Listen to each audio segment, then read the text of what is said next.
Bonjour à tous, merci de la confiance. Vous savez, la première chaîne YouTube à travers les mondes télé, Chango. Vous en êtes mingi, vous avez Nabino, entretien et Alelo, tu as mis pour Nabino. Martin n'a pas perdu les élections, il a gagné les élections. Boye bisa bango bati kapeli seki. Congolais asi à la muki. La muka asala ka ba réflexion ya bien pour na mboka oyo. FCC na la muka ba ebani bien. Manque à confiance ils a déjà. Il n'y a aucune coalition entre FCC et Nalamuka. Le fait que nous gardions jalousement les preuves que nous avons, c'est parce que nous avons un grand respect pour nos frères. Union sacrée. Le blocage au niveau de la CNI a un nom. Il s'appelle Monsieur Félix Tshilombo.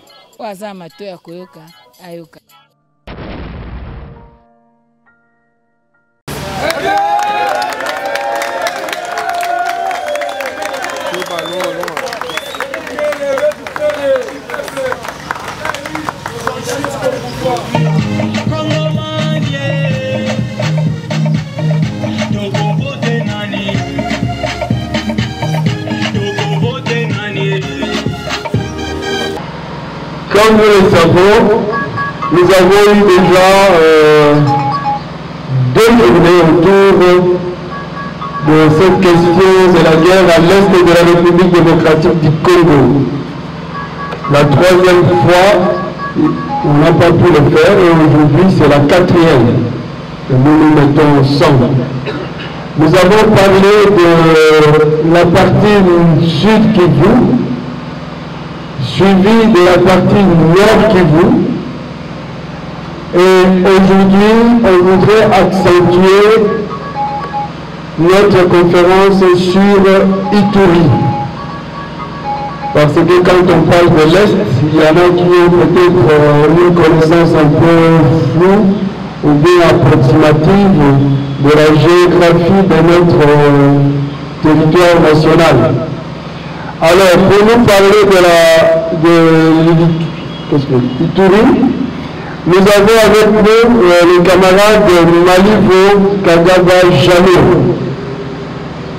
Lui, il est d'Ituri, donc il connaît aussi très bien, il connaît la situation très bien. Le deuxième intervenant sera l'honorable Jean-Baptiste Kassekwa, qui n'est pas encore là. Mais nous commençons avec le camarade Malivo. Comme ça, quand l'honorable Jean-Baptiste viendra, il pourra aussi apporter sa contribution à la matière. J'allais vous inviter à prendre la parole. Trop jeune, le privilège qui m'a été offert par le président Martin Fayoulou me va droit au cœur et ça me donne le courage de pouvoir me tenir devant vous.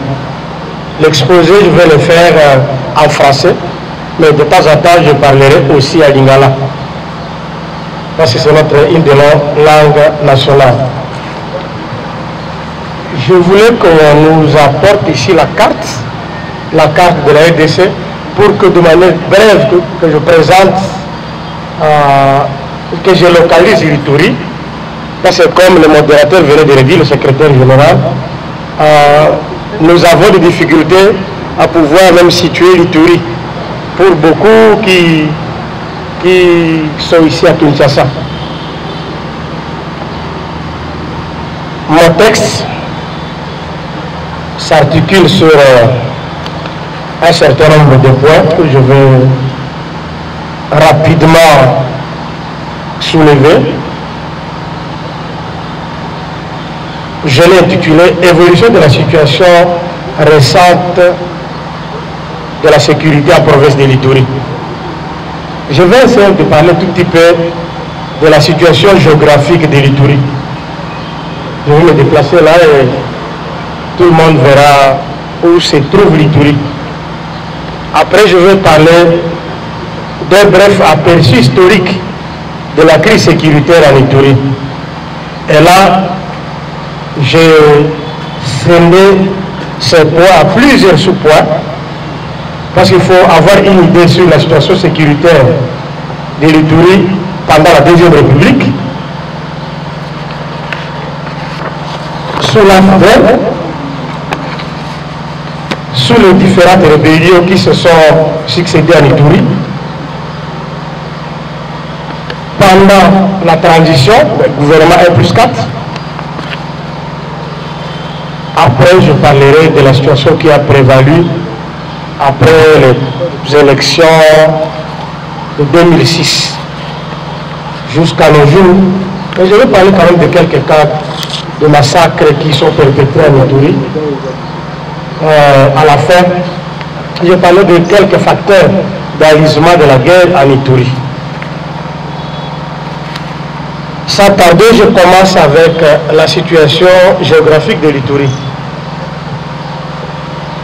L'Ituri, c'est une des 6 provinces de la RDC, issue du démembrement de l'ancienne province orientale. Quand vous voyez l'ancienne configuration de la province orientale, ça prend les bas humilés, le haut humilé ici, la Chobo, et l'Ituri est là. À l'époque, toutes ces provinces étaient des districts de l'ancienne province, à l'époque Ozaï. Après l'avènement de l'AFDER, devenu RDC, la RDC étant devenue RDC, c'était devenu la province orientale. Après la promulgation de la Constitution de la RDC en 2006, il était prévu que certaines provinces soient démembrées. Alors l'Ituri que nous voyons ici à rouge est issu du démembrement de l'ancienne province orientale. Si vous voyez l'Ituri là, l'Ituri est situé au nord-est de la RDC. Et il partage ses limites avec 3 provinces. 4 même. Nous prenons la province de Haut-Tuélé qui est là. 3 provinces de la province de Haut-Tuélé, la province de la Chopo et la province du Nord Kivu.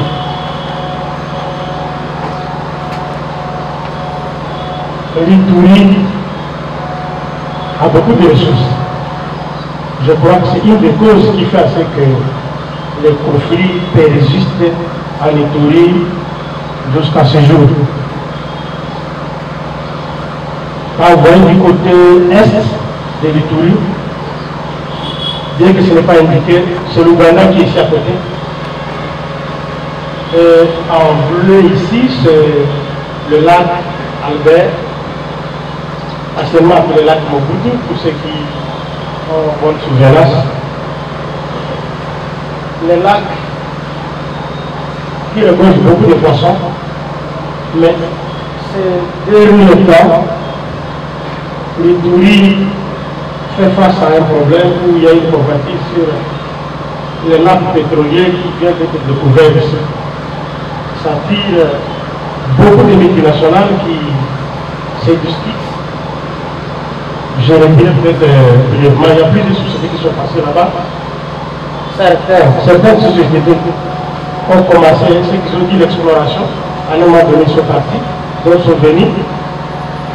Ici, avec les 3 blocs pétroliers ici, l'Ituri fait face à un combat qui s'organise au niveau international, parce que vous allez tantôt trouver, ce sont les firmes britanniques qui viennent, vous allez trouver, ce sont des firmes françaises qui viennent, Total est passé par là, il y a des sociétés Capricat, plusieurs autres sociétés, dont ne feront pas les autres qui sont venues, et qui jusqu'aujourd'hui n'ont jamais arrivé à commencer l'exploitation du pétrole. Mais du côté de l'Ouganda, les travaux ont déjà commencé, ils exploitent déjà. Ça, c'est un des problèmes aussi qui, d'une manière directe ou indirecte, joue sur la situation de sécurité en Ituri. Je reviens maintenant à mon texte. Ayant déjà présenté l'Ituri avec les provinces limitrophes, l'élément que j'ai oublié, au nord ici, vous avez le Soudan du Sud. Avec l'Ituri, à part ces limites qui partagent avec les 2 provinces de la RDC, elle partage aussi ses frontières avec deux pays voisins, notamment l'Ouganda et le Soudan du Sud. Si je les épingle, vous allez comprendre dans ma lecture qu'il y a quelque chose qui se fait dans ces pays.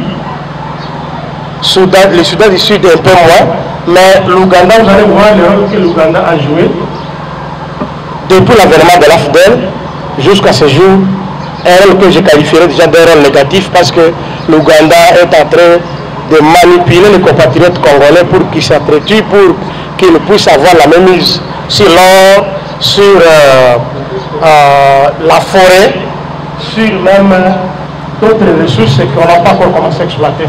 Donc, le diamant, l'uranium aussi a été découvert quelque part en province de l'Ituri. Plus de 2 décennies, la région de l'Ituri a connu des guerres successives. D'abord en 1996, avec l'arrivée de l'AFDEL, soutenu par le Rwanda et l'Ouganda. Et en 1998, le RCD, dans tous ces mosaïques, parce que je vais vous dire qu'il y avait au départ le RCD qu'on appelait RCD tout court, après il y a eu RCD Goma, il y a eu RCD national, il y a eu RCD KML, donc qui s'engage au mouvement de libération. Je vais en parler un peu plus tard. De juin 1999 à 2004, la région était déchirée par une sanglante guerre interethnique. Je souligne la guerre interethnique parce que je vous dirai un peu plus tard qu'à Ituri, nous avons tous les 4 grands groupes ethniques de la RDC. Vous avez ceux qui s'appellent les Soudanais, vous avez les Nilotiques, vous avez les Bantous et vous avez les Pygmées en Ituri.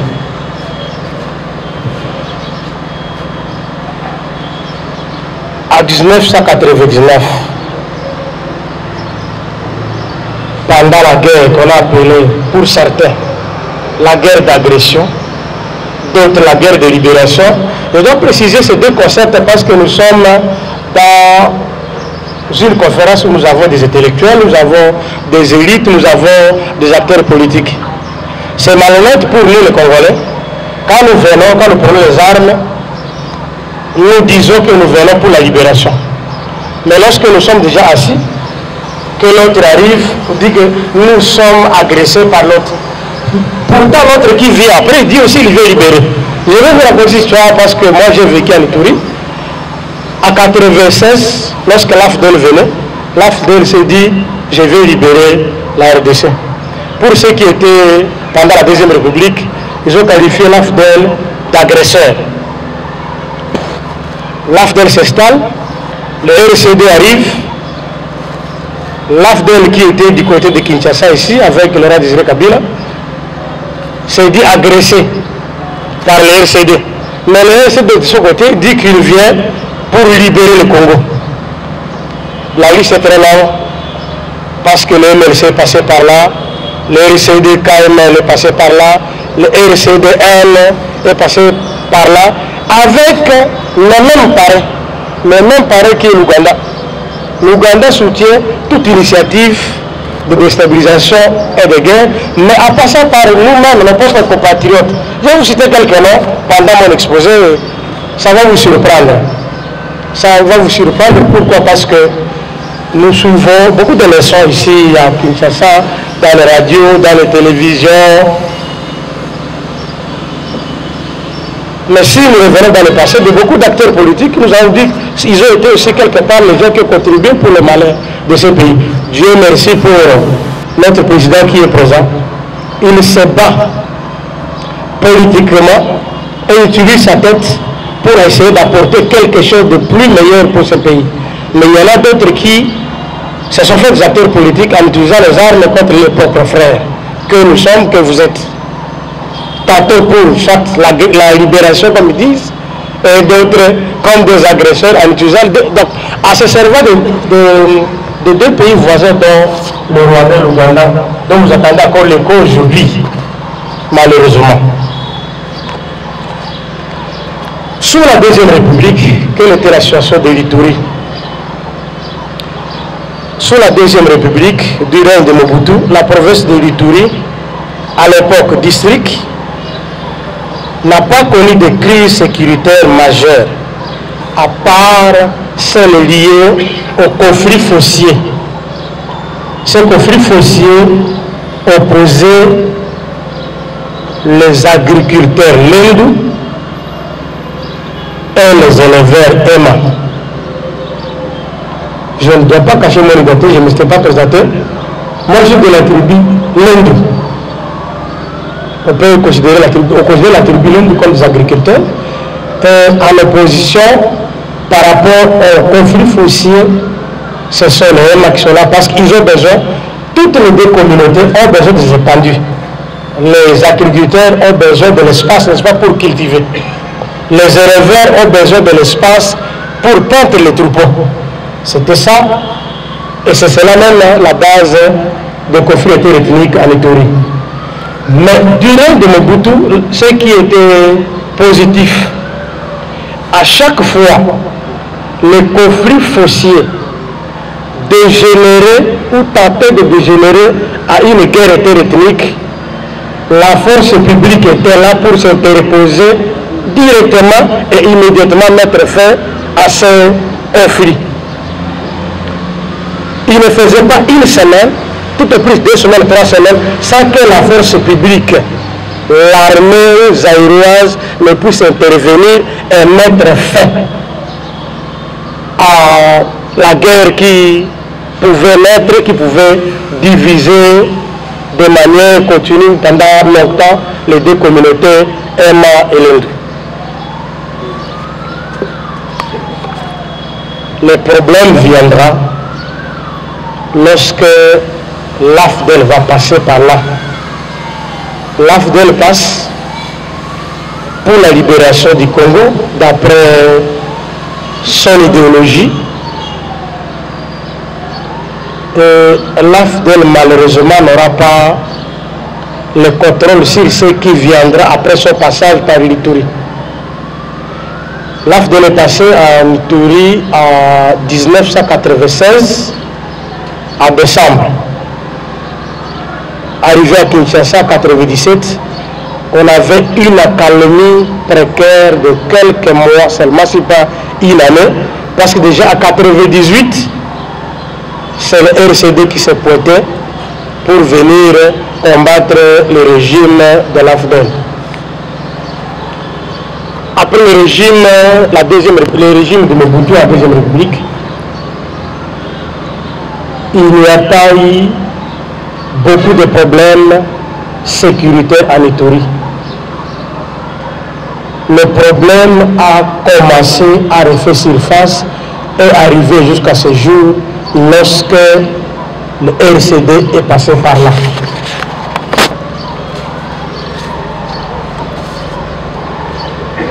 Il y avait un conflit interethnique de temps en temps que la force publique, comme je venais de dire, il mettait fin pendant un moment, un temps très record.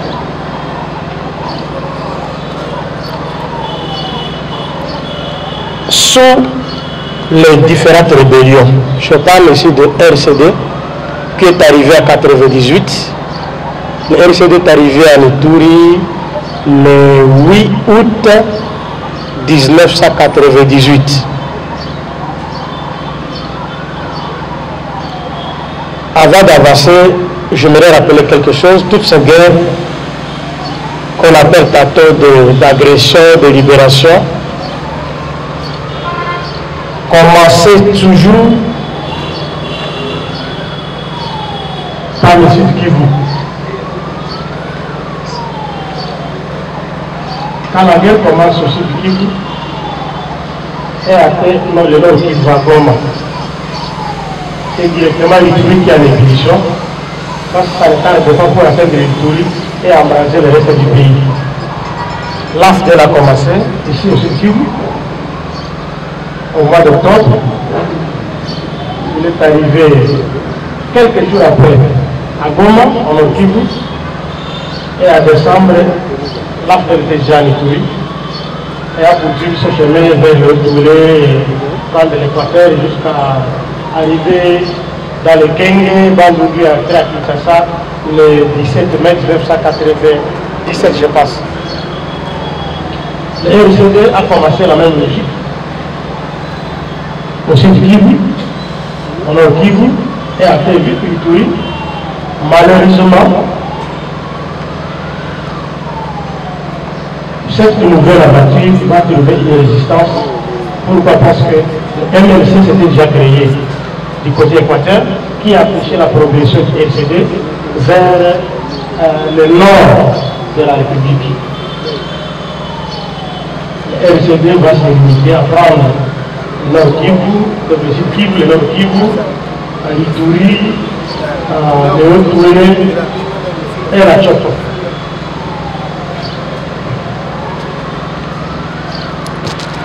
Sous les rébellions RCD-MLC, les conflits récurrents et la persistance de plusieurs groupes armés dans le RCD, dans toutes ces mosaïques. Si je parle de mosaïque du RCD, je fais allusion au RCD Goma, je parle du RCD Kisangani, mouvement de libération, je parle du RCD national, cela c'est mosaïque. Et le MLC avait entraîné la circulation d'une grande quantité d'armes, des armes légères et de petits calibres qui venaient de tous les sens. Avec leurs parents rwandais-ougandais, ces différents groupes avaient rendu la partie est du pays un théâtre d'affrontement à répétition pour la conquête de l'espace. Parce que toutes ces rébellions-là, chacun voulait agrandir ce territoire pour que lorsqu'il y aura négociation, que chacun se sente confortablement assis, positionné, parce que j'aurais quand même à défendre un grand espace du territoire national que je contrôlais.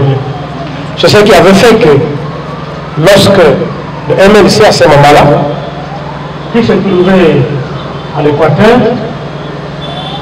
le MLC est allé à Bouya, le chef-lieu de la province de l'Ituri, pour négocier la cohabitation avec le RCD-KML, afin d'élargir leur espace en prévision des négociations qui avaient déjà commencé à Luanda, à Lusaka, en Afrique du Sud, afin d'agrandir leurs espaces. Ils se sont affrontés plusieurs fois avec les RCD, parce que les RCD comme aussi ne voulaient pas que son espace soit diminué pour qu'ils puissent peser sous la facilitation de plusieurs intervenants, Mustapha, Namanga Ngondi, plusieurs anciens chefs d'État de l'Afrique. Cette situation amenée par ces mouvements rebelles qui avaient entraîné la circulation de plusieurs armes de calibre avait pour conséquence l'émergence de plusieurs autres groupes locaux. Les groupes locaux ont aussi pris le goût de s'aventurer dans les rébellions parce qu'ils voyaient, une fois que les gens prennent l'arme, ils passent par leur terroir, arrivent à Kinshasa, ils sont au pouvoir. Ça c'est l'AFDEL. On a vu Mouzé passer, il est devenu président de la République. Le RCD qui combattait Mouzé avait aussi l'ambition de franchir tous ces espaces pour arriver à Kinshasa et se faire prévaloir. Malheureusement, il a été court-circuité par d'autres groupes rebelles qui avaient déjà pris naissance, notamment le MLC et le RCD quand il a connu des fissures. Au niveau de l'Ituri, maintenant, parce que nous parlons de l'Ituri, lorsque les belligérants, les gens qu'on appelait les belligérants, commençaient déjà à se réunir en Afrique du Sud, certains élites ituriens se sont dit qu'eux aussi vont créer leur mouvement rebelle afin de peser toujours leurs négociations. C'est ce qui avait fait que lorsque le RCD, qui s'engage au mouvement de libération, dirigé par Atipas Moussa Damossi, avait réussi à chasser Jean-Pierre Bombardeur de l'Ituri pour entrer à Guadeloupe.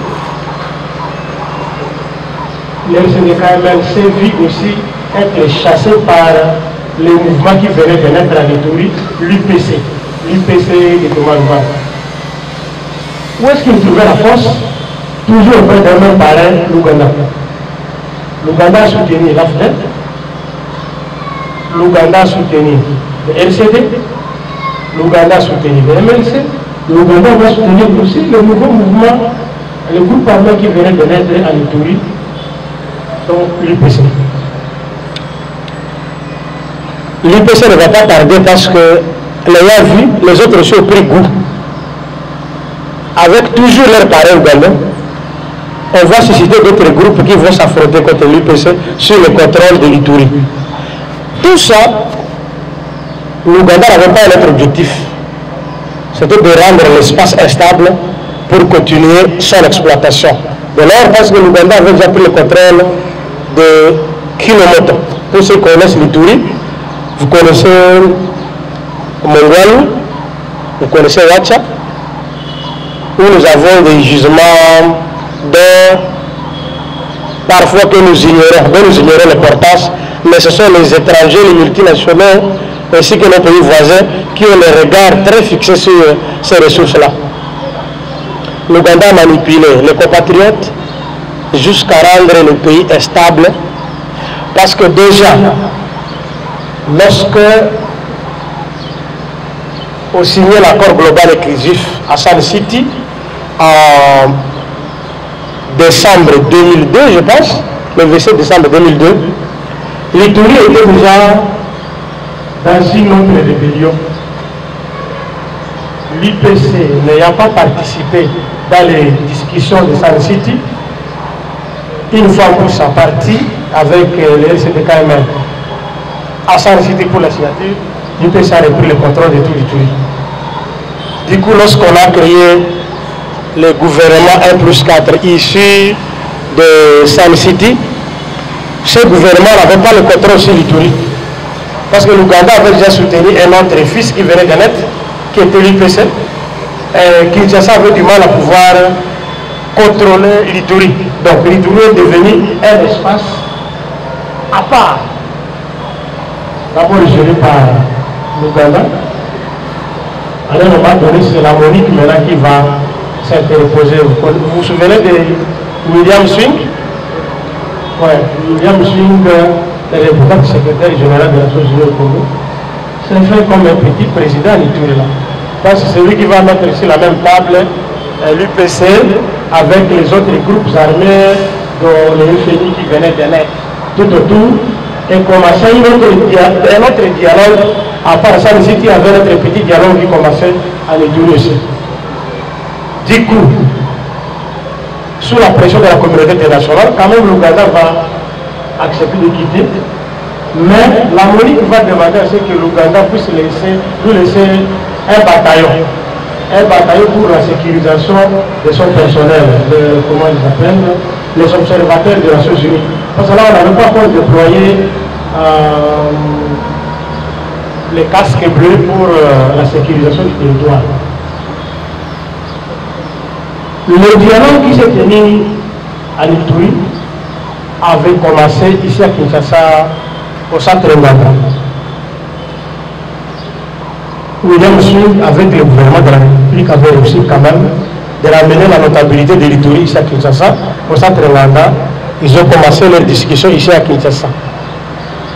De là, ils sont rentrés en Ituri pour poursuivre leur discussion, pour se partager aussi les gâteaux.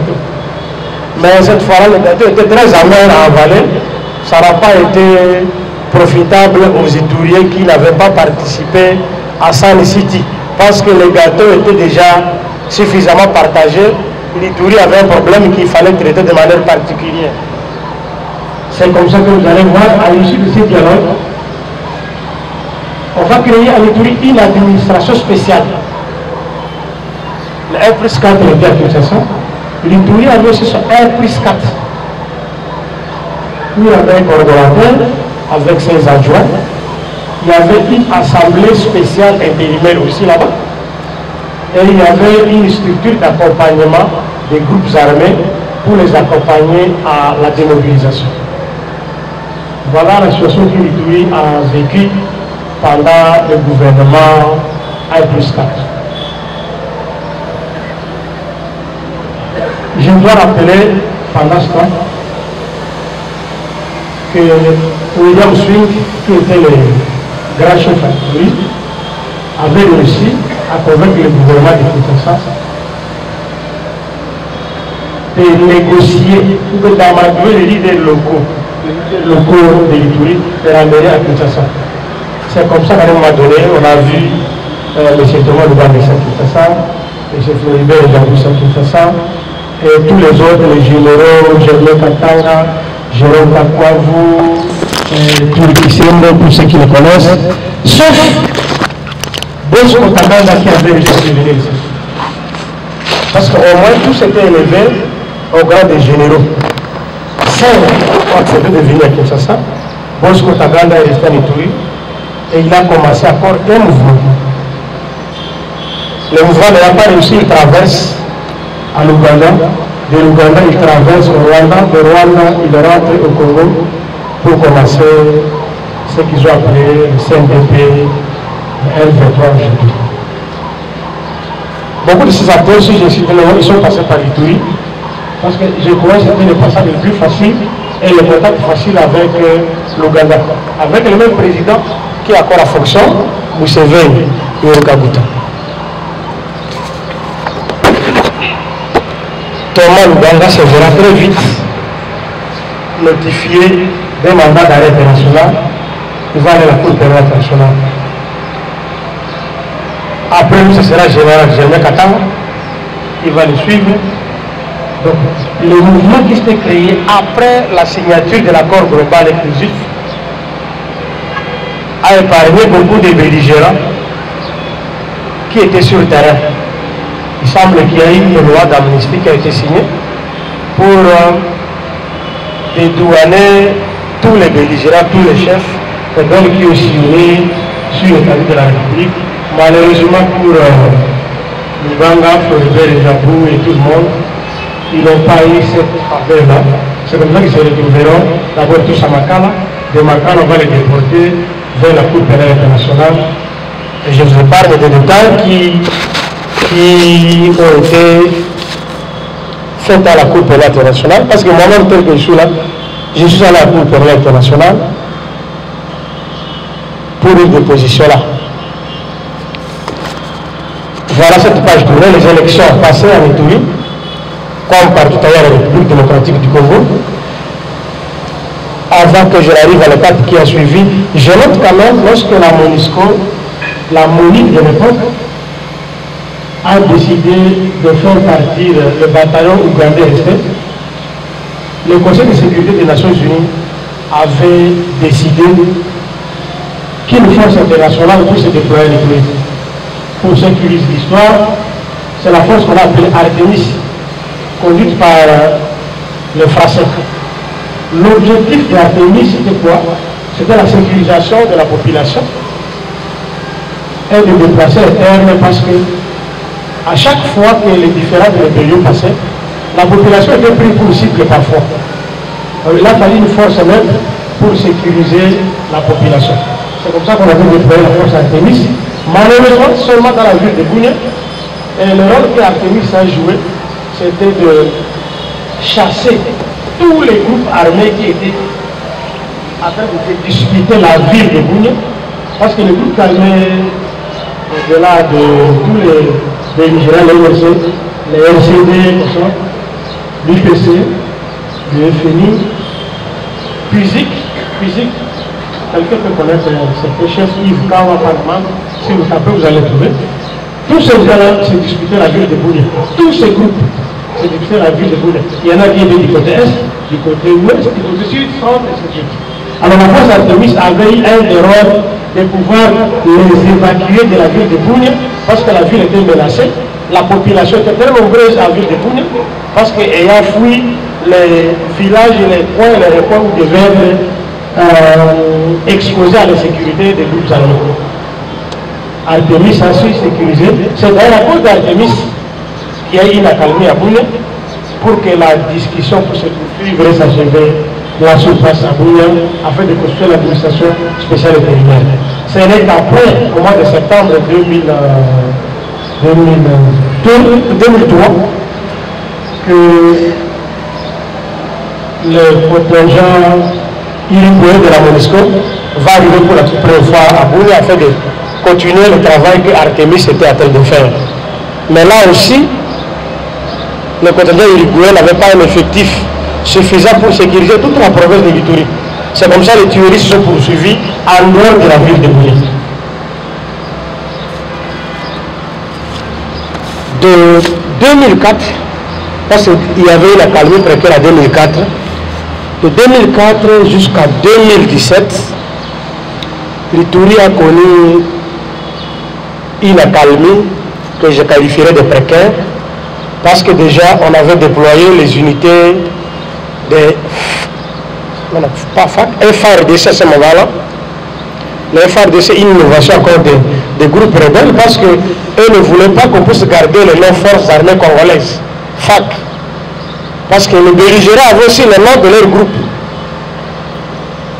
Le groupe de RCD, les militaires s'appelaient, je crois, Armée nationale congolaise. Le groupe du MLC s'appelait Armée de libération du Congo.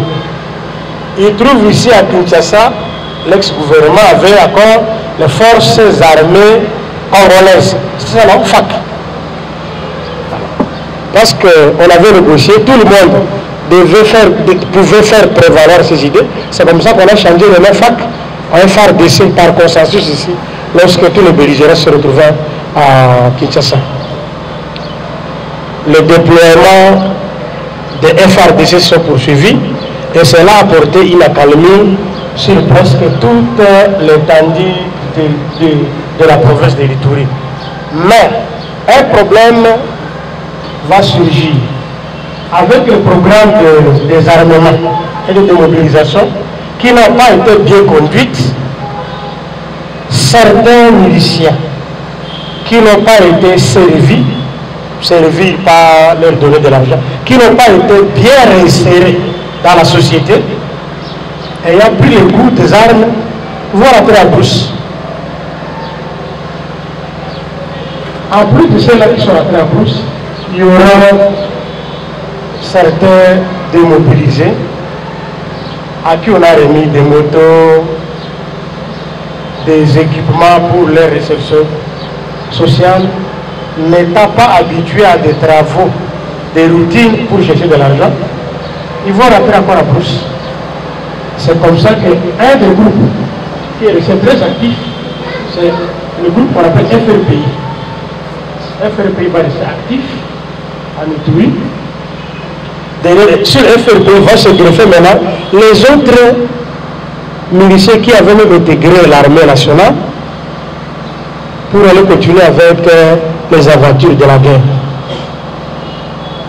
Depuis 2004 jusqu'à 2020, l'armée va combattre la FRPI sans l'anéantir complètement. C'est comme ça qu'en 2020, pour ceux qui suivent l'actualité, en 2020, ce groupe FRPI a signé un accord avec le gouvernement de la République. Je me souviens, c'est le 28 février 2020. Depuis lors, ce groupe est resté là, en attente de sa démobilisation, de sa réinsertion dans la société. Parce que la communauté internationale dit qu'on n'intégrera plus les groupes armés, les miliciens qui ont tué dans l'armée nationale. Le FRPI est là. Je le qualifie déjà comme une épine sous le pied parce qu'ils ont encore leurs armes. Un des témoignages que les Ituriens nous ont produit en 2021 quand nous sommes allés à l'Ituri, à l'absence de l'armée congolaise, lorsque les ADF ont décidé de mettre en feu une partie de l'Ituri, ici le territoire d'Iroulou, ce sont les miliciens de FRPI qui sont allés s'affronter contre les ADF Et ils les ont mis à déroute. Et les ADF ne se retrouvent plus maintenant dans cette zone. Les ADF ont commencé à immigrer vers le territoire de Mambasa. Et j'ai cherché à contourner Mambasa pour remonter vers Djoubou. Ça fait un problème parce qu'ils ont réparti avec le fameux état de siège. On a déjà répertorié un nombre important des ADF qui ne savent pas maintenant rentrer en arrière du côté du nord Kivu, d'où ils venaient. Ils veulent progresser vers la Tchoko. Je ne sais pas pour déboucher, on ne sait pas. Ça, c'est encore un problème, un danger qui guette notre territoire. Parce que c'est lorsque la force qu'on appelle la force mutualisée, armée congolaise, armée ougandaise, lorsqu'ils sont coalisés, ils ont chassé les ADF, ils sont maintenant vers Mambasa. Et pour l'Ouganda, ça suffit.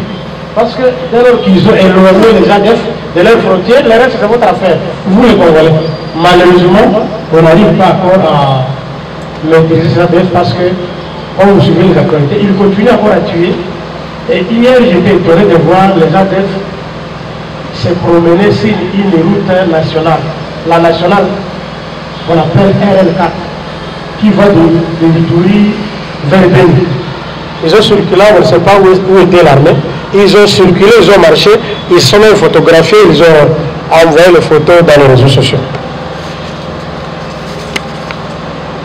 Voilà.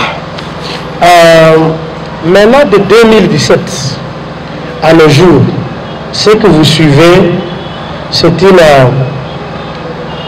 réalité parce que nous revenons de là. C'est le phénomène Codeco. Vous avez déjà entendu parler de Codeco, non? Ouais, ça c'est encore un autre grand problème. Depuis décembre 2017, la province de Ituri est de nouveau replongée dans une guerre opposant cette fois-ci la force de défense et de sécurité au groupe de miliciens qui s'appelle Codeco, qui venait d'être créé par un certain Justin Goudjolo, qui est déjà mort dans le territoire de Djougouissi, avec une de leurs branches à territoire de Mahagi. Les raisons qu'ils avancent, ce groupe, parce que nous avons eu l'occasion d'aller de rencontrer certains de ceux qui peuvent s'appeler leurs chefs, ils disent qu'ils ont pris des armes à cause des frustrations suite aux multiples tracasseries. Ils disent la justice qu'on rend au niveau de la province de Ituri n'est pas favorable aux membres de leur communauté. Les tueries de la population dont il fait allusion, c'est toujours pour leur communauté. Même s'ils sont en train de nuancer maintenant pour donner un sens d'un combat qui a un objectif précis pour justifier, je ne suis pas de leur groupe, mais je suis en train d'expliquer selon ce que moi j'ai fait comme analyse personnelle de cette mission que nous avons effectuée là-bas. Un autre élément qui me fait passer, qui a une dimension hétérotynique, c'est que dans ces milieux-là, majoritairement, je n'ai pas parlé de beaucoup d'activités à l'Ituri, à part les MLB, vous avez les Alous, vous avez les Lougouara, vous avez les Lessés, et ainsi de suite. Mais le problème se pose, les lieux sont sur 3 territoires, à Irumu, à Djougou et Mahagi. Les Rémas sont à Djougou et à Irumu. Une des raisons que ces jeunes gens, les miliciens de Codeco qui est pour l'arme, avancent, c'est que lorsque l'armée congolaise doit aller les chercher dans leur lieu de retranchement, ils les utilisent comme pisteurs les jeunes de la communauté adverse. Et lorsqu'ils sont sur la ligne de front, ils le voient au-delà des militaires avec qui ils se battent, les jeunes des communautés adverses. C'est cela qui a fait que, vous allez voir dans les statistiques qu'on donne, il y a beaucoup de gens de l'éthilie Emma qui meurent. Les statistiques, il y en a nombreuses, mais je vous épargne ça parce qu'il y en a tellement nombreuses. Je vais vous en citer quelques cas seulement. Avant d'arriver à ces statistiques, j'aimerais parler quand même des phénomènes ADF, parce que au-delà du groupe Codeco, vous avez un autre groupe que j'ai oublié d'ailleurs, FPIC, qu'on appelle Chine-Kirima, si vous dites, vous allez le trouver, ils sont en Irumu aussi, et qui venaient de signer un acte d'engagement unilatéral d'un cessez-le-feu qu'ils ont remis au gouverneur militaire de l'état de siège, pour lequel ils attendent un processus de désarmement, de démobilisation et de leur résolution communautaire. C'est presque le même cycle là qui se répète, malheureusement. Les ADF sont arrivés à Mituri comment? Avant de localiser les ADF dans les territoires de Béni, pas dans la province du Nord, dans le territoire de Béni. L'armée a commencé des opérations militaires de grande envergure à partir de Béni et environ. Mais on n'a pas pris les précautions de sécuriser de l'autre côté de la limite, du côté Ituri. Donc, Irumu, c'est comme ça, quand la puissance de feu de l'armée nationale, de FARDC, était au-dessus des ADF, ils commençaient déjà à traverser vers Ituri. Et là, c'est une grande forêt. C'est une grande forêt. Si vous n'avez pas la maîtrise des opérations militaires, l'ennemi peut rester le plus longtemps possible dans cette forêt. Parce que c'est une forêt basse. Vous pouvez circuler, parce que moi j'ai eu à l'effectuer, dans cette forêt, sans voir les rayons solaires, parce que ce sont de gros arbres, mais quand même il y a des passages. La nuit comme le jour, vous ne voyez pas la lumière là. C'est vraiment obscur, très obscur cette forêt. C'est comme ça que les ADF sont allés s'installer là. Dans la force neutralisée UPDF et FARDC, s'ils ont réussi à les mettre à Beyrouth, ils les avaient déjà localisés par leurs services, et ils ont arrêté des bombes à distance, et ils ont réussi quand même à mettre à Beyrouth les bastions des ADF. C'est comme ça que vous avez suivi à un moment donné, la communauté internationale avait crié pour dire que non, le fait de larguer des bombes, de manière aveugle, on tue les civils. Alors pour l'UPDF, c'était que tous ceux qui étaient là, comme on tuait les populations civiles, tous ceux qui étaient là sont supposés être des ADF ou bien des alliés des ADF. C'est comme ça qu'ils ont tiré comme ça. Et les ADF se sont déportés sur la province de l'Ituri. Un danger parce qu'ils sont là, ils se réveillent. Chaque matin, ils égorgent, ils tuent, ils décapitent les enfants, les adultes, sans pitié parce qu'ils n'ont rien à perdre, parce qu'ils se disent que maintenant qu'ils sont mis en difficulté, ils ne savent pas où aller. Quelqu'un qui ne sait pas où aller, il fait quoi? Il se comporte comme il veut. Voilà le phénomène ADF qui est aveugle maintenant avec l'état de siège, les opérations UPDF et FARDC. Le cas de massacre dont je me réfère à l'ISO, c'est justement le cas de massacre de déplacés, dans le cas de déplacés. Parce que dans des villages, même si c'est des tueries, on comprendrait quand même qu'il y a un problème, il y a un conflit entre tel groupe. Mais dans le cas de déplacés, ce sont des cas qui nous ont vraiment dérangés, malheureusement pour lesquels nous ne savons pas ce qui se passe. Parce que la plupart des cas de déplacés sont non loin de 2 km de base de la MONUSCO. Oui, on suppose que la MONUSCO, à tout moment, quand il y a un cri de détresse, il peut vite arriver et sécuriser le site. Mais c'est que nous ne voyons pas.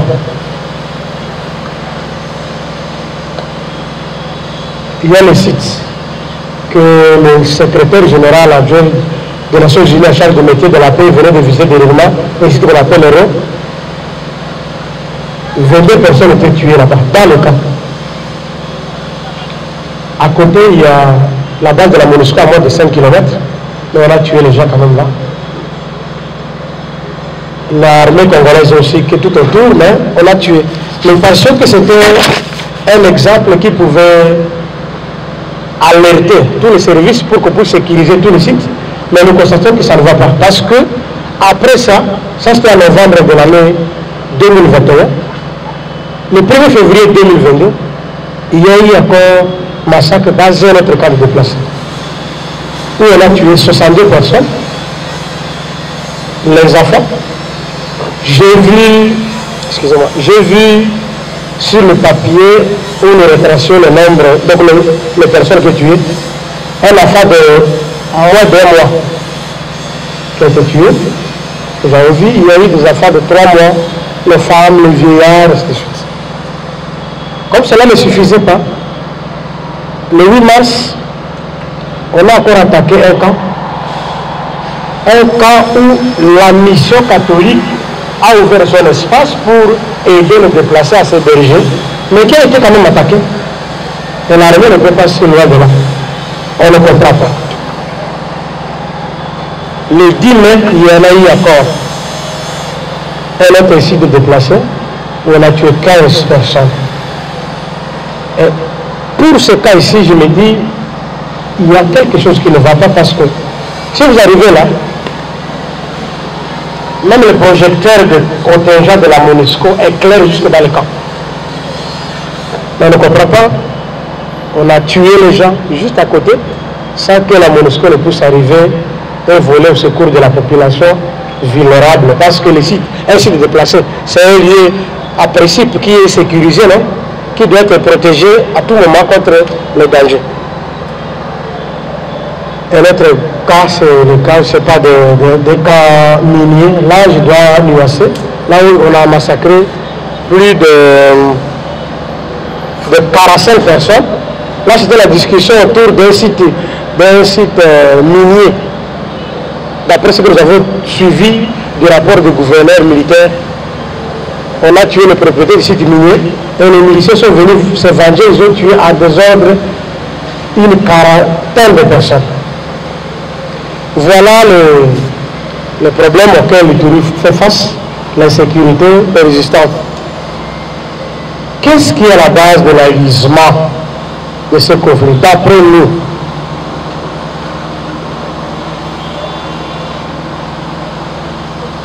les opérations militaires déclenchées en Ituri depuis plusieurs années peuvent à connaître des succès.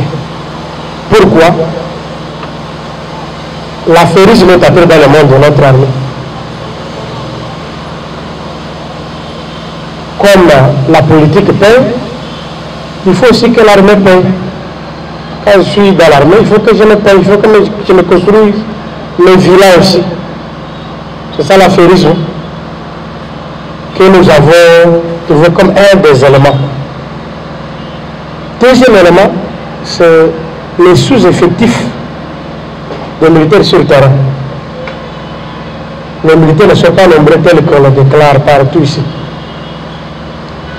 Troisième élément, dans une certaine mesure, nous sentons qu'il y a une complicité de nos forces avec les miliciens.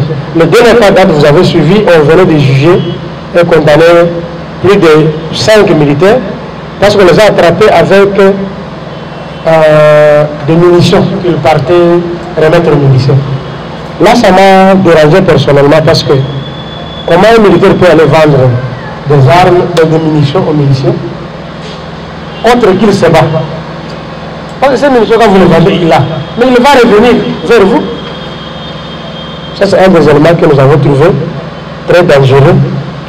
Une certaine complicité de certains des militaires avec les miliciens, avec qui ils se sont habitués. Parce qu'il y a certains militaires qui ont déjà passé plus de 15 ans dans une même position. 10 ans. Il s'est même familiarisé, il s'est déjà marié là-bas, il a des enfants, il a toute une famille là-bas. Or, dans la norme, je ne sais pas, je ne suis pas militaire, mais on dit que les militaires sont des gens qui n'ont pas un endroit stable de vie, non? On les permet, on les change, et ainsi de suite. Ça, c'est une des raisons que nous avons pensé être une conséquence de l'enlisement de la guerre en Ituri. Je place quand même un mot sur l'état de siège. l'opinion itourienne est divisée, était divisée sur l'instauration de l'état de siège. Une opinion parce que l'état de siège était nécessaire pour mettre fin au phénomène du groupe armé en Ituri. Une autre opinion passait plutôt qu'au lieu de l'état de siège, que l'administration civile soit là, mais plutôt qu'on puisse renforcer la capacité de nos militaires sur le terrain afin qu'ils puissent intervenir de manière ponctuelle et chaque fois qu'il le faut. Comme je l'ai effleuré au début, c'est à l'avènement de l'état de siège que les ADF ont commencé à massacrer.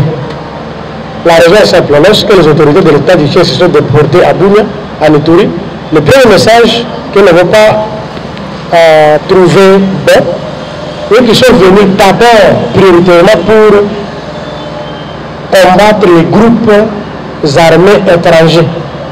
Les ADF se reconnaissant comme groupe armé étranger, ils ont estimé que s'ils ne font rien, maintenant c'est leur fin, s'il faut dire ça en ce terme. C'est comme ça que les ADF ont commencé à massacrer aussi à l'aveuglette. Ils nous tuent, ils nous brûlent, ils nous pillent. Cette fois-là, avec les gens qui s'appellent à Bizouna, d'après nous, les Banyaboucha. Nous sommes de l'Est. Boucha, c'est dans le territoire, dans la province du Nord Kivu. C'est toute une collectivité.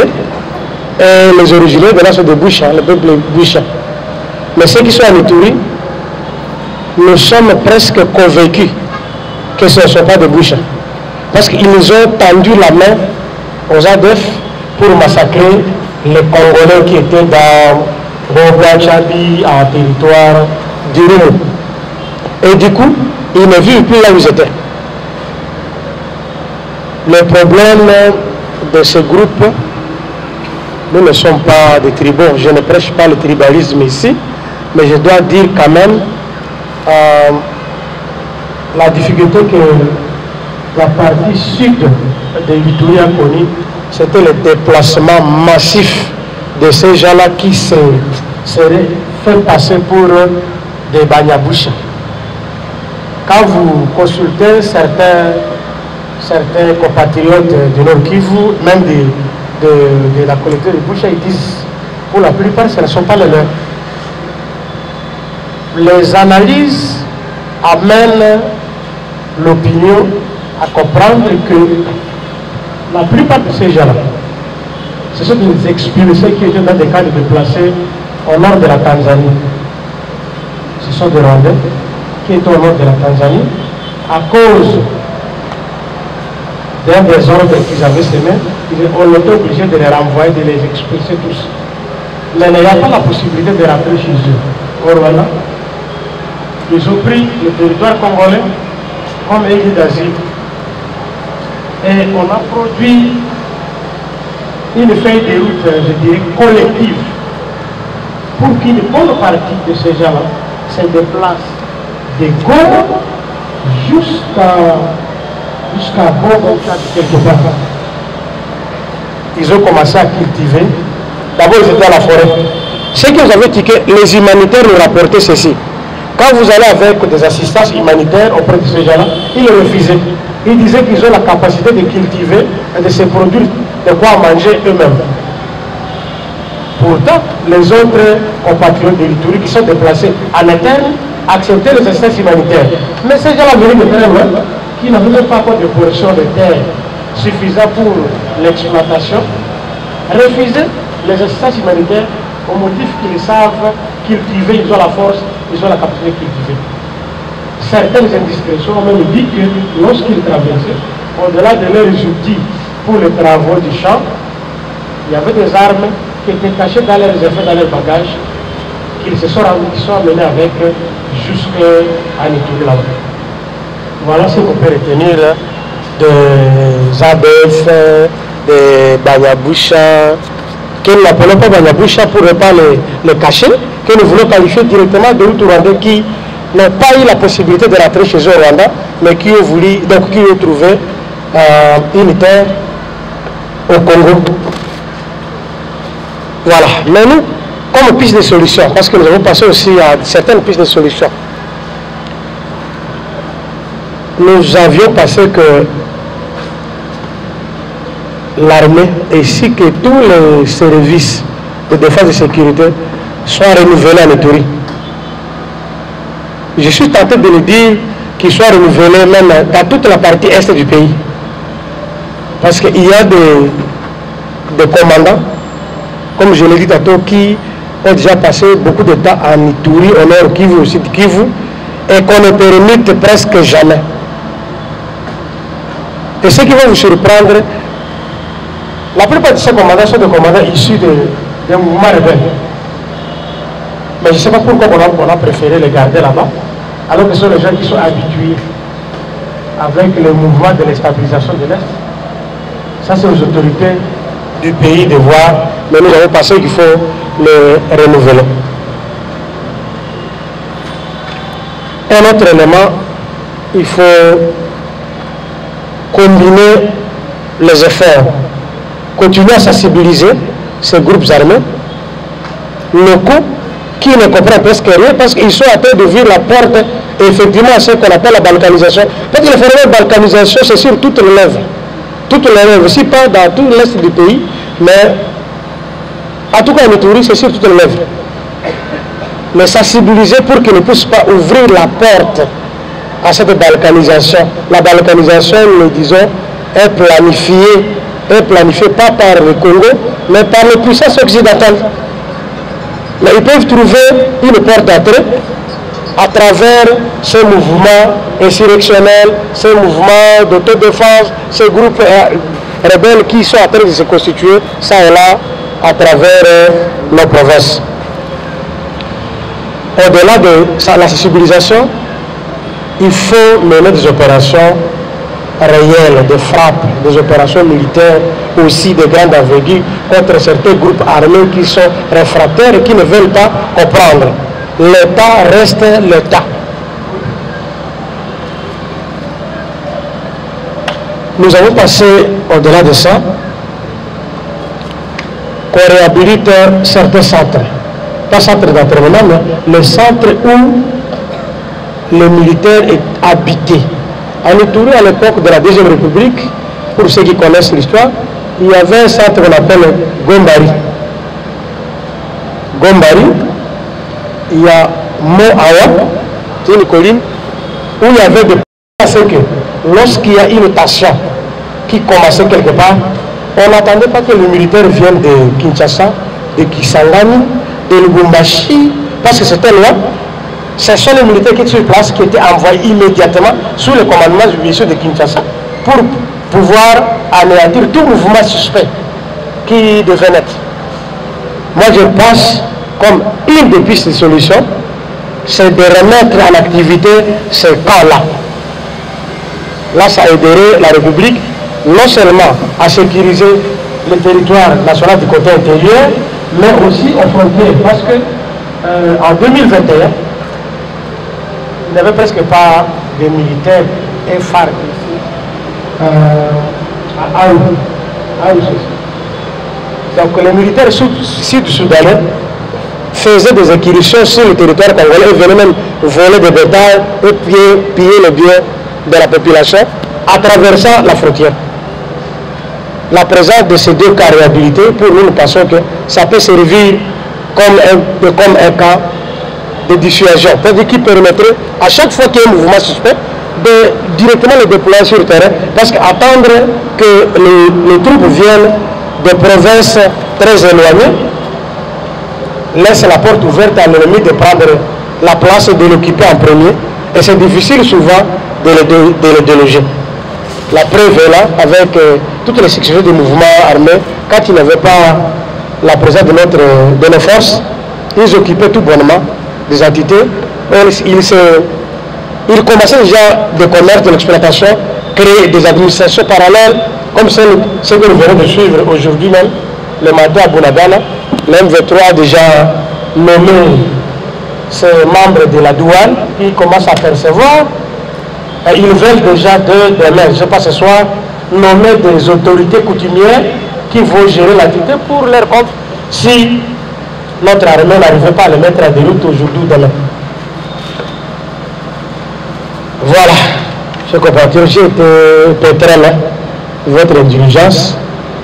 Je voudrais m'arrêter à ce niveau, peut-être pour donner l'occasion aux gens, aux amis, aux camarades, s'il y a des questions qui peuvent venir. Mais brièvement, je peux expliquer quelque chose à Lingala, je ne sais pas si on peut le tolérer. Pour ceux qui, à moins que tout le monde ait compris ce que j'ai dit, on peut s'arrêter là pour passer à quelques questions s'il y en a.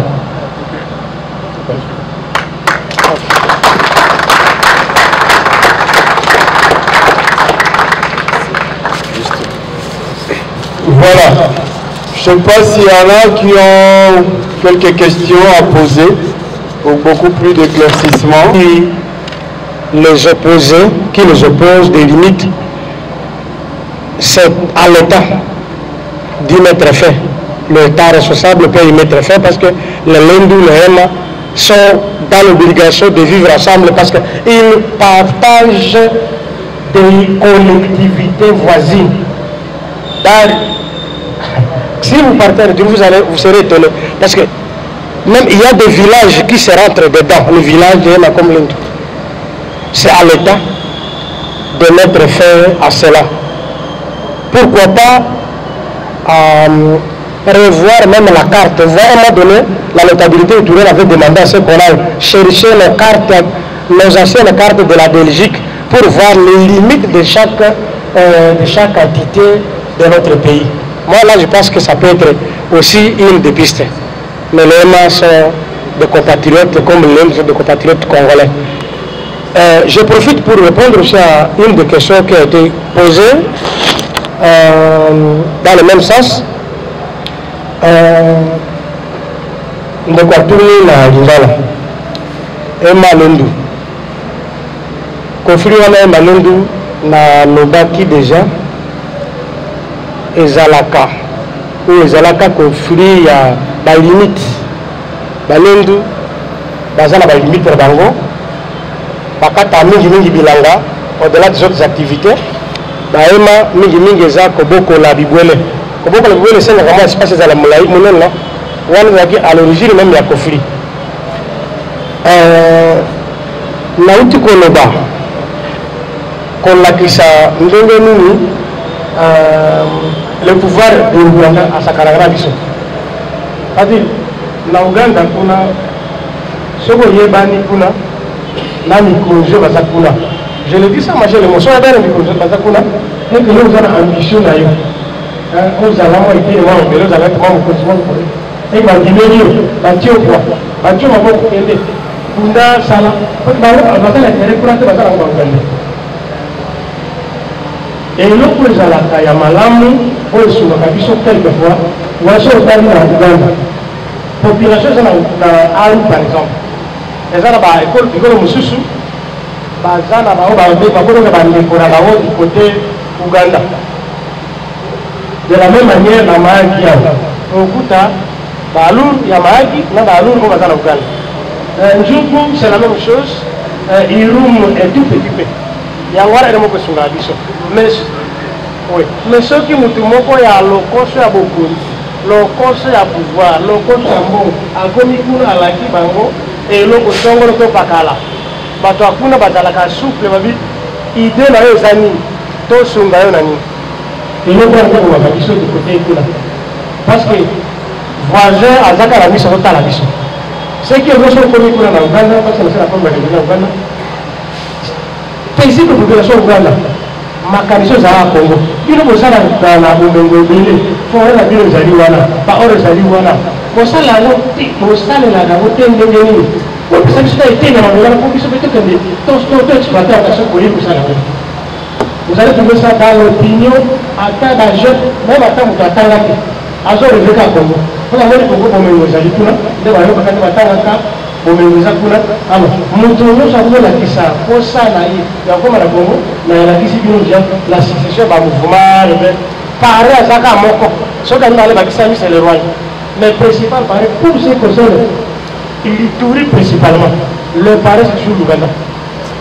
Ce que nous avons, Ouganda a promettre une sécurisation, a promettre au moment ici, quand nous sommes au moment, qui va dans la communauté de la zone de Ganga, de la zone aussi. C'est ça le malheur au Ituri. L'autre question, oui. On peut dire clairement que les Congolais sont presque esclaves dans leur propre pays. Parce que vous êtes propriétaire de vos terres, vous-même les Congolais. Mais parce que vous avez l'ambition, vous avez la poche et le Congo Songolo, vous manipulez. Peut-être que vous avez un lien bureau pour vous péter. Quand la commission est là, la continue à faire des conneries, il y a des Syriens. Donc c'est la peine à nous voter. Mais aussi, BBC Makambo et Béres, Sengelaki et Mamata Congo, un pas en avant. Mais na pouvoir na quelque chose Luka ce qui est indou ce qui a donné on peut puisser ma caméra mboka il faut se faire na voter oli ngote les cas sont nombreux na voter la communauté na za ibele donc on mutameka qui est simité on a besoin ce sont toujours les multinationales les Ougandais les Rwandais nde ba utiliser kabiso moko poto do bisa mabele na biso moko et puis ce qui est simité yo mutonimaka makambo wana Boloko qui, la Moussou va dans la France, la Boloko, la Belgique, la Lae, partout la Boloko. Parce que on dit peut-être les sombris sont moko, la Komoko à l'Okota. Pour la nuit qu'on a, côté Kayayo Makanisi, vision là yo, oh il dit pour Namboka Congo, comme ça on dit mayo, pas pour là yo. Voilà le problème. Question à Souka, moi j'avais dit effectivement, il faudrait remettre l'activité nos centres. Dans le centre où il y a Bisso, il y a la militaire, la position là. Je ne sais pas ce qui avait poussé l'ancien régime, le régime de Mobutu, de placer les militaires là-bas. Peut-être, les alliés qui justement, pour éviter, Mboka Bisso, dans le monde là haut. Parce que le Pascal, on a zone là, le bon bail. Ouais, comment on voit ça? Les gens, territoire, comme les gens qui ont 2 camps. Comme Bari Zakawana, Mo Awa Zakawana, à produire avec Farage. L'objectif est d'aller au Kengela, contre quelque chose qui proviendrait du Soudan, au Kengela, contre quelque chose qui proviendrait de l'Ouganda. Parce qu'attendre que puissent déployer nos forces de Kinshasa, de Lubumbashi, partout, et je vais pas voir retard. Quand vous serez parce que vous savez pas là, et vous êtes capable de faire ça. Mais ce militaire, on a dit que va déployer par moi, à force de faire moi, qui m'a capable de faire. Mais il y a côté là, je vais à côté. À ma part, je vais comme à côté. Quand il y a à côté, à ma côté. Dans le même pays, quand il faut Ezonga. Aussi, peut-être qu'on promouvoir nous la zone de recrutement, il y a des jeunes à Mapinga parce que il faut renouveler dans le soda. On va ceux qui ont l'exacambou la tête parce que critères de gens qui 18 à 25 ans. Mais laquelle on a même comme ça la soda, on va participer l'équipe. Merci. Je vais tenter de répondre. Je dois préciser quand même que je ne suis pas expert de l'armée pour donner de manière précise ce qu'il faut. Mais nous avons donné, selon nous, nos pistes de solutions. Un camarade a posé la question. Les militaires qui peuvent être déployés sur le terrain là viendront d'où? L'armée elle-même est nationale et républicaine. Et la politique de défense, la politique nationale existe. Il faut que les autorités s'y mettent et mettre à l'application, à l'exécution, ce que la loi dit par rapport au mouvement de troupes, par rapport à l'organisation même de notre armée. Là, je n'ai pas un avis particulier, si ce n'est que revenir ce que dit la loi par rapport à l'organisation de l'armée, des services de sécurité. L'ordre viendra d'où? L'armée, je dirais, l'armée nationale, il y a des autorités qui gèrent l'armée. C'est à eux, s'ils sont là, c'est à eux de donner de l'ordre, d'orienter les militaires selon ce qu'eux passent. Mais l'objectif final étant seul de permettre à ce que la population congolaise, de manière générale, recouvre la paix. Parce que sans la paix, il n'y a pas de développement. Sans la paix, il n'y a pas de vie. Il n'y a pas des images qu'on pouvait vous balancer pour voir la situation déplorable et minable que vit la population de l'Ituri. Effectivement, le sentiment de tristesse, nous l'éprouvons tous. La responsabilité de la communauté locale, oui. L'ennemi ne vient pas utiliser les gens venant d'ailleurs. L'ennemi utilise seulement les propres fils de notre roi. Je parlais d'une stratégie de sensibilisation, je parlais d'une stratégie de conscientisation, afin que ceux qui s'aventurent à prendre des armes contre la République comprennent qu'ils sont en train de s'auto-détruire eux-mêmes aussi, parce qu'il faut partir de cette République. La campagne qu'on a lancée à l'Ituri, c'est la désolidarisation pour la population. C'est-à-dire, la population qui souffre doit se désolidariser de tous ceux qui ont pris l'arme contre la République. Vous vous éloignez d'eux.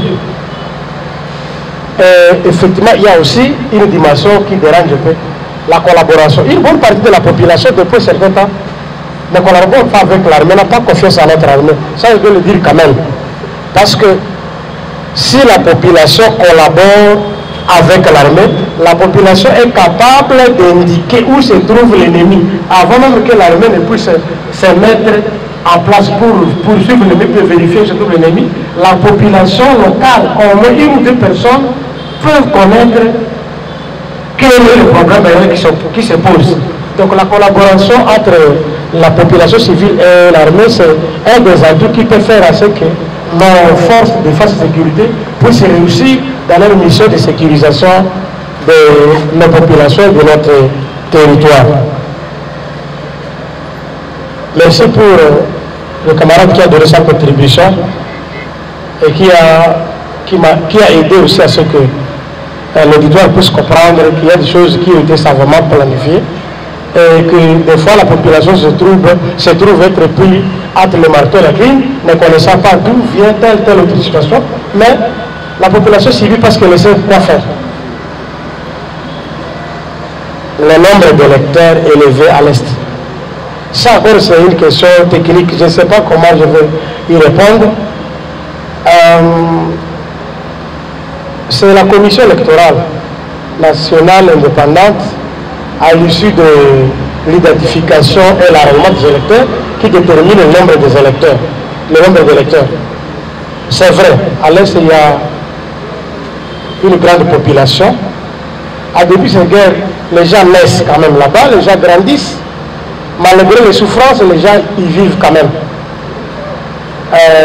C'est après l'identification, comme je l'ai dit, et enrôlement des électeurs. C'est à ce moment-là qu'on définit, donc on voit quelle partie de la République a combien d'électeurs.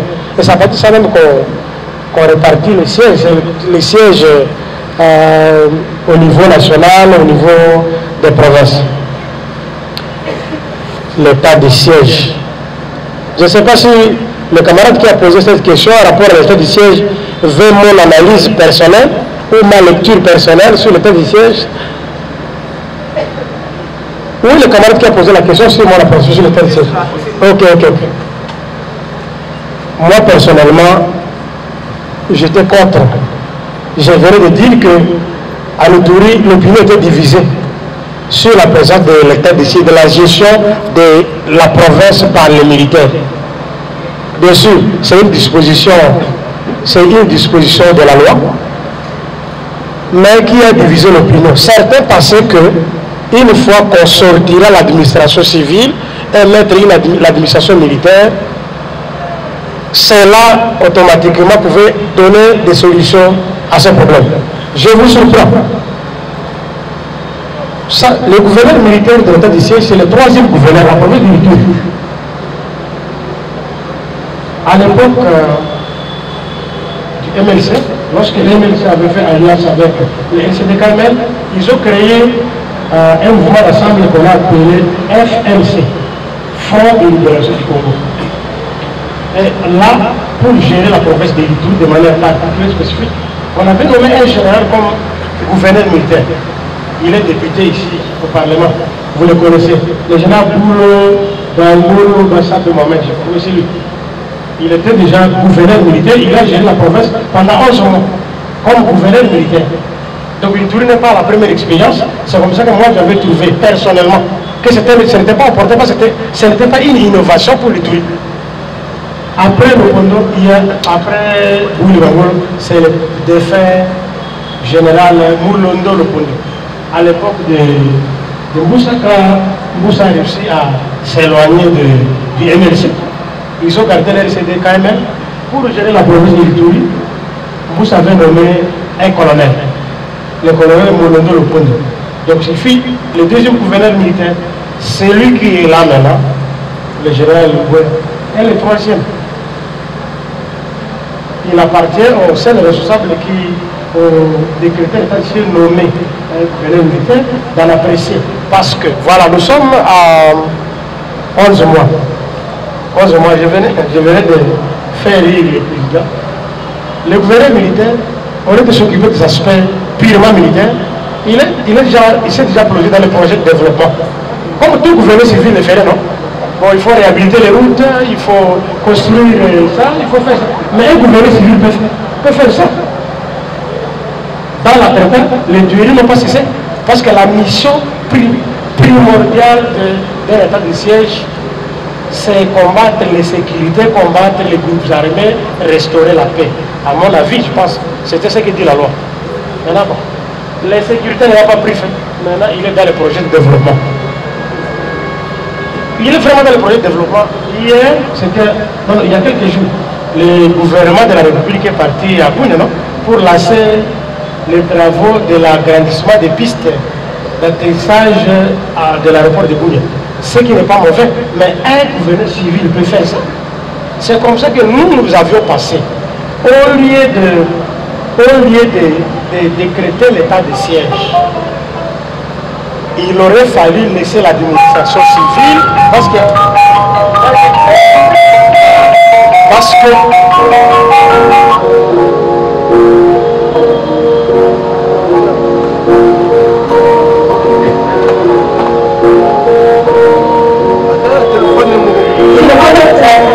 on ne peut pas dire.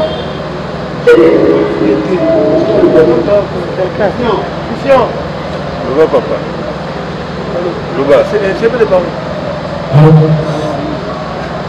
Ok, nous avions pensé que ce n'était pas opportun de décréter l'état de siège. Plutôt renforcer la capacité de forces de défense et de sécurité sur place, de pourvoir à leurs besoins logistiques qui englobe tous les aspects dont les militaires ont besoin pour conduire les opérations sur le terrain. On a décrété l'état de siège, 11 mois après. Là encore même l'évaluation dépend. Il y en a qui disent que non, il y a eu une réussite de l'état de siège. Il y en a qui disent que le bilan est mitigé. Il y en a qui disent que le bilan est moyennement bon. Ça dépend d'une personne à l'autre. Mais comme je vous avais posé la question, si vous avez voulu mon avis personnel, moi j'étais de ceux qui ne voulaient pas que l'état de siège puisse être décrété en Ituri, plutôt qu'on renforce, qu'on donne les moyens à l'armée pour exercer ses fonctions lui reconnues par la Constitution. Je vais vous surprendre. La communauté iturienne, lorsqu'on a annoncé la table ronde, la communauté iturienne a écrit un document déposé auprès des députés qui iront dans cette table ronde pour leur dire qu'on puisse, unanimement, qu'on puisse lever le président en Ituri. Est-ce que ça sera fait? Je ne sais pas. Ça, c'était vraiment un travail qui a été fait sur base de ce que la population de l'Ituri ressent. On a remis le document pour demander à ce qu'on mette fin à l'état de siège et qu'on remette l'administration civile. S'il faut une administration civile de manière spécifique telle que la Constitution le veut, ou bien l'état d'urgence sécuritaire, ça peut exister. Ça dépendra maintenant des autorités qui peuvent prendre la décision. Les cofondateurs, vous voulez connaître le cofondateur de quel parti, de quel mouvement? Du RCD? Pardon?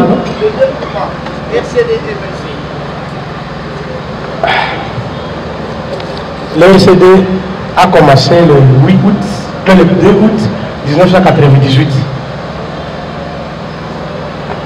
Je ne vais pas citer des noms pour que ça ne puisse pas vous vexer parce que vous risquez de trouver un de leurs frères qui vous sont proches qui étaient dedans. Je les connais en fait. Je connais beaucoup de noms qui sont ici. Mais même pour le MLC, je connais pas MLC comme parti politique. S'il vous plaît, là, parce que là, il faut tracer la différence. Le LCD, le MLC comme le LCD depuis 2003 se sont mis à parti politique. Mais si vous souhaitez que je cite le nom des gens qui ont circulé là-bas, vous serez surpris, trop surpris même. Et pour ça, peut-être, on trouvera l'occasion pour que je puisse vous le dire. Je reconnais pour la plupart qu'on ne vous trompe pas. Voilà, je pense que j'ai ramassé toutes ces questions. Nabandina Mutuna Oyasuka, pour une simple raison que dans ma pronomie ou le cas, Ben qui exclut l'élection, on battait Zalaki, il revient qui malade, Ebola, c'était Ebola. Kobanga, c'est quoi les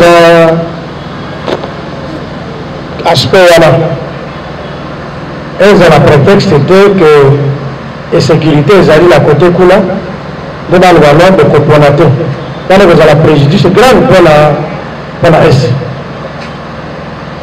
Il faudra qu'on bouge dans ma casse pour l'élection et Salema. Alors, d'abord, Salema Kula, parce que Kula, ezali était une mokopé à Moka, on s'est mis dans tout bas pour la. Le conseil de la République au Balingi, pour la représentation dans le Parlement. Le patron du groupe armé, voilà, nous sommes à service, il y a défense et sécurité. Là où tu as la invitation que les solo, là où tu as les réseaux sociaux, la Moyawa, président de l'Assemblée à lobby. Les députés, nous pensons que nous avons la complice à Makambo et sécurité à l'Est. Et nous avons dit ça à Nilo. Nous avons dit les réseaux sociaux, nous avons dit que nous avons sur le Kouta, nous avons dit que nous avons dit après-midi. Merci pour la mission de la zone de ligne de Papi, qui a posé des questions, Papi, le renouvellement du commandement. Je ne suis pas un expert de l'armée, mais d'après ce que nous connaissons, un militaire ne peut pas devenir presque un chef coutumier dans une entité pour éviter qu'il ne soit familiarisé aux gens qui sont sur place. C'est comme ça qu'on adopte toujours le comportement de la mutation. J'ai un grand frère à Kotaka, l'armée de la Deuxième République, mais atika la presse combattre la mboka na yesi la botami parce que koyoka lelo azana kananga lobi azana na Lubumbashi mukomso azana Sud Kivu après 3 mois bien une année 2 ans 3 ans c'est la politique qui a conduit à l'armée. La voilà l'observation de Sali que Kanisa qui il fallait qu'on renouvelle. Qu'on renouvelle, ça voudrait dire par rapport à Makambo on identifié comme cause la insécurité voilà. Et donc moi aussi à une kuna à une déjà kuna. Dans l'unité va changer que les places mususu, va tinda batu mususu kuna. Parce que Congo a les zaka moko ya biso.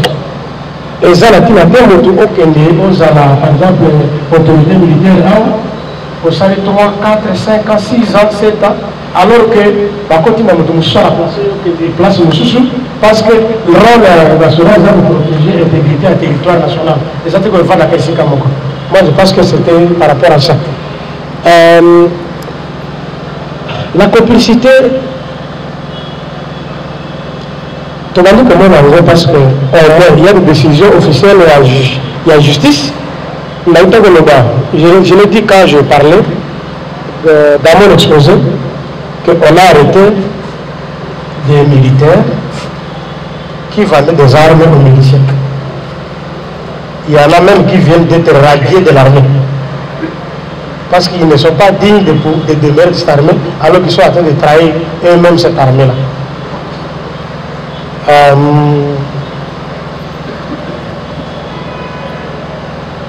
L'armée a une hiérarchie, comme je l'ai dit. C'est à l'armée de pérennité, selon ce qui passe, mais nous allons continuer toujours avec des plaidoyers pour ce qui concerne l'Ituri, pour ce qui concerne l'Or Kivu. Nous, personnellement, on a vu un militaire dont je ne peux pas citer le nom. Depuis la réunification, ça remonte à 2004, il est rentré là-bas, travaillant quelque part depuis 2007. Mais on l'a trouvé au même endroit. Il est toujours là. Nous avons pensé que lui aussi doit quitter pour aller ailleurs parce qu'il n'est pas un chef coutumier là-bas. Il se familiarise avec les gens là-bas. C'est un risque majeur pour la sécurité du pays dans la côte où il se trouve. Jean-Baptiste, malheureusement, qui ne sait pas venir, il est très pris. Maintenant, lui allait nous entretenir sur la situation actuelle. Mais Jeannot connaît aussi la situation actuelle de la guerre qui sévit là-bas à l'Est, et plus précisément à Mounagana. Alors il va nous en parler avec détail. Soyez attentifs, surtout des gens qui viennent poser des questions sur des choses qui ont été bien dites en amont.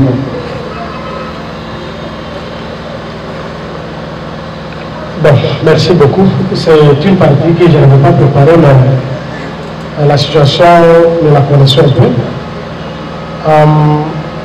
En 2009, à Goma s'était tenu un forum qui s'appelait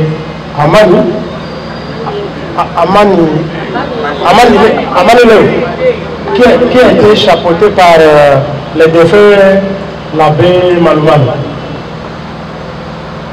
Les membres qui voussaient, les chefs qui voussaient, de manière se sont parlé. Ils ont signé des documents et dans cette rencontre-là, les mouvements qui s'appelaient les CNDP. Les CNDP étaient aussi présents et les CNDP avaient signé des documents avec la République le 23 mars. Vous comprenez le terme M23. M c'est mars. Ça comprend? M c'est mars. 23 c'est le 23 ils ont signé cet accord le 23. Le CNDP a signé un rapport avec le gouvernement de l'époque. Je n'ai pas encore eu la curiosité de consulter ces documents qu'ils avaient signés. Mais il est vrai qu'apparemment, les engagements mutuels n'ont pas été respectés. Le fait de ne pas avoir respecté ces engagements mutuels, c'est ce qui avait fait naître le mouvement qu'on appelle M23. En fait, la plupart des affaires du M23, c'est ceux qui étaient dans le CNDP. Si le M23 a été créé, c'est parce qu'ils n'ont pas trouvé leur satisfaction par rapport à l'engagement qu'ils avaient pris avec le gouvernement de l'époque. C'est comme ça qu'ils ont créé le M23. Le M23 aussi ayant signé un autre document avec le gouvernement, il attendait qu'on puisse répondre à ces préalables, ce qu'ils appellent préalables d'évaluation ou cahier de charge. Le fait de n'avoir pas répondu à ça, si je ne donne pas de détails sur le cahier de charge des engagements, c'est parce que je n'ai pas encore eu les documents sous les yeux pour lire ceux qui se sont convenus avec le gouvernement. C'est ce qui a fait que le M23 puisse commencer la guerre. Je venais de vous dire les deux acteurs que je connais dans le M23. L'un c'est Roscoe Kagame. Roscoe Kagame, lorsqu'il a fui l'Ituri, il a contourné. Il est allé à l'Ouganda. De l'Ouganda, il a franchi par le Rwanda pour se retrouver dans le mouvement qui s'appelait CNDP. Les CNDP ne sont pas attendus avec leurs chefs. Le parrain étant le Rwanda. Certains groupes des gens du CNDP se retrouvaient presque en exil au Rwanda, d'autres en exil en Ouganda, dont le sultan Makenga. Ils ont reconstitué le mouvement pour faire le M23. Au M23, ils ne sont pas attendus aussi entre eux. Il y a eu deux factions. Et une faction de M23 dirigé par un certain pasteur Jean-Marie Chronique. Il gère une partie. Et c'est celui-là qui a été dernièrement à Nairobi pour raconter quoi. Il y a un mécanisme qu'on a mis en place pour raconter les groupes armés. Mais l'autre l'aile, c'est pas des sultans, je ne maîtrise pas bien cette situation, ne sont pas rendus là à Nairobi. Conséquence, ils ont commencé à s'affronter contre l'armée congolaise. C'est depuis le mois de novembre, je crois, de l'année passée, ils se battent. Mais de manière vraiment étanche avec l'armée. Ils attaquent plusieurs positions de l'armée. L'armée se déploie et les met toujours en déroute. C'est comme ça que jusqu'hier, ils n'étaient pas en mesure d'avancer vers Goma. On n'a pas bien fait ça sur le cadre. J'allais montrer où se trouvait Bunagana. Bunagana, c'est presque un point d'intersection entre les trois pays. Il y a d'un côté l'Ouganda, le Rwanda et la RDC. Mais ce qui est vrai pour la Bunagana se trouve du côté de la RDC à Guinée. Ce qui s'est passé à ce dernier jour, ceux qui dirigent le pays ont déclaré que le M23 est classé sur la liste des mouvements qu'on appelle les mouvements terroristes. Les mouvements terroristes, la conséquence, c'est de ne pas collaborer avec eux, de se battre, de se frapper avec eux à tout moment. C'est comme ça que vous voyez les opérations militaires accroître maintenant l'armée et les M23, ils s'affrontent sur le terrain. Vous avez suivi comme moi que les FARDC ont appréhendé parmi ces groupes qui se battaient contre la RDC, deux militaires qui avaient la tenue du Rwanda et tous les signes. Tous les signes indiquent que c'était des militaires rwandais qui sont venus appuyer les M23. La situation d'hier, parce que c'est là où je ne vais pas aller trop dans le détail, la situation d'hier a surpris tout le monde. Je dois vous dire, les FARDC se comportent bien et très bien sur la ligne de front selon les informations que nous suivons. On prie que les M23, lorsqu'on les met de route, ils entrent dans le parc du Virunga, dans la forêt là-bas, soit ils traversent la frontière du côté du Rwanda. Donc ils n'ont pas la possibilité maintenant de rentrer sur le sol congolais directement lorsqu'ils sont en face des FARDC. La question que nous nous posons, que nous sommes posés et nous allons continuer à le poser, comment est-ce que l'Ouganda a pu laisser que les militaires du M23, nous disons du M23, parce qu'on n'a pas encore confirmé encore la présence ici dedans, ces militaires rwandais, donc ces M23, ont attaqué la RDC, les FARDC à partir de l'Ouganda. Ils ont quitté l'endroit où ils se voyaient à chien de faïence avec les FARDC sur une ligne, parce qu'à chaque fois qu'ils tentaient de venir, on les frappait toujours, ils n'arrivaient pas à réussir. Mais ils ont quitté là où j'étais du côté de Rwanda, derrière Bunagana, ils sont entrés sur le sol ougandais. C'est à partir de ce sol ougandais maintenant qu'ils ont frappé les FARDC par derrière. Est-ce qu'il y a une probabilité d'une théorie de complot entre le Rwanda et l'Ouganda contre la RDC? C'est la question que nous devons nous poser. Nous allons rentrer avec dans le thème, parce que moi, en tant que originaire de Ituri, je suis congolais, bien sûr, j'ai peur. J'ai peur. Quand l'Ouganda et le Rwanda se mettent ensemble, ils commencent par le Kivu. Pour aller à l'Ituri, si on ne les empêche pas, ils vont même dans les bases relais. Alors, le risque est à craindre. Je ne sais pas comment on va se réveiller demain. Parce que je viens de dire, nous avons lu sur les réseaux sociaux que déjà là, nous avons au niveau de Bunagana, bâtir une travail à Diwala, pour qu'on va le dire, on va dire tout ça là, mais là, nous avons semble-t-il, des chefs coutumiers et des chefs qui vont gérer cette activité là-bas. Si rien n'est fait. Voilà l'information que nous avons eue à travers les réseaux sociaux. Nous attendons voir ce qui va se passer demain ou après-demain. Voilà un peu quelques éléments que j'allais dire par rapport à ce qui prévaut maintenant au Kivu, justement dans la partie Rutshuru et Masisi. Voilà, chers frères et sœurs et frères, comment vous faites? Nous sommes presque arrivés à la fin, mais nous voulons dire quelque chose, ou tout simplement revenir sur ce que nous avons toujours dit. Comprendre l'importance de ces journées que nous sommes en train d'organiser, sur l'initiative du président Martin Fayulu. Elles sont très très importantes et elles nous aident à bien comprendre cette situation de l'Est. Comprendre la situation de l'Est pour bien prendre position. Et aujourd'hui, quand on avait commencé les activités, c'était sur base d'une information, mais voilà, quelques semaines après, le pays est en guerre. Personne ne nous dira qu'il ne le savait pas. Il y a 3 ans, même un peu bien avant cela, le parti SID, derrière son leader, a manifesté plus d'une fois ici, à travers Kinshasa et plusieurs villes du Congo, pour dénoncer cette situation. Et en retour, qu'est-ce qu'il y a eu? On nous a gazés, il y a eu des blessés, il y a eu des arrestations, et cela s'est passé plus d'une fois. Personne ne dira que cette situation, il l'ignorait. Donc, avec sa gravité actuelle, le président élu va évidemment prendre position, mais il faut recueillir tous les éléments de la situation.